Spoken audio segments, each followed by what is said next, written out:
That evening I sat before the dressing table, watching Bree in the mirror as she plaited my hair, though I didn't know why I let her bother.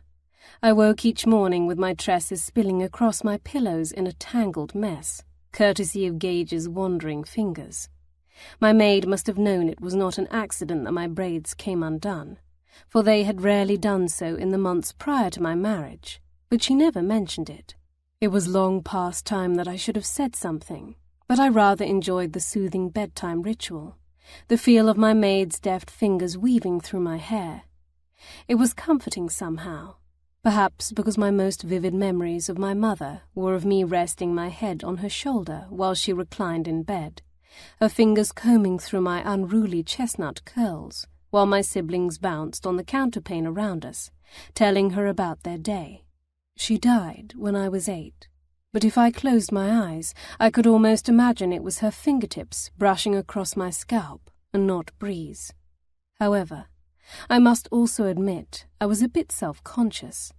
Gage and I were too recently married, and nothing from my first marriage had prepared me for the startling intimacy of being alone with Gage. Sir Anthony Darby had been cold and distant at the best of times, and outright cruel at the worst. Gage was nothing like that. In fact, he was nearly my first husband's opposite in every way. What happened between us, what was spoken and done in the privacy of our own chamber, meant too much.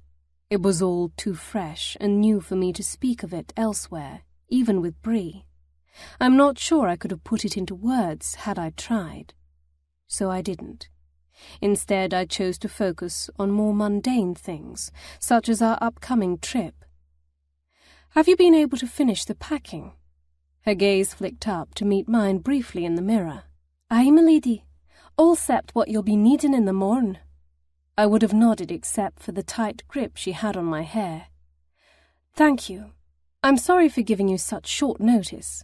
My eyes dropped to the remaining brushes left on the table, and I absently reached out to straighten them. I suspect this may not be an uncommon occurrence, given the manner of my and Gage's business.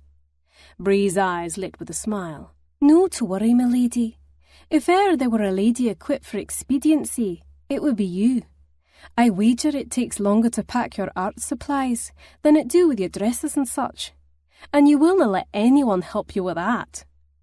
I knew she was just teasing me, that no servant in their right mind wishes to be given more work, to be given responsibility for packing their employer's fragile and specialized art implements, as well as the pigments and the potentially volatile chemicals involved.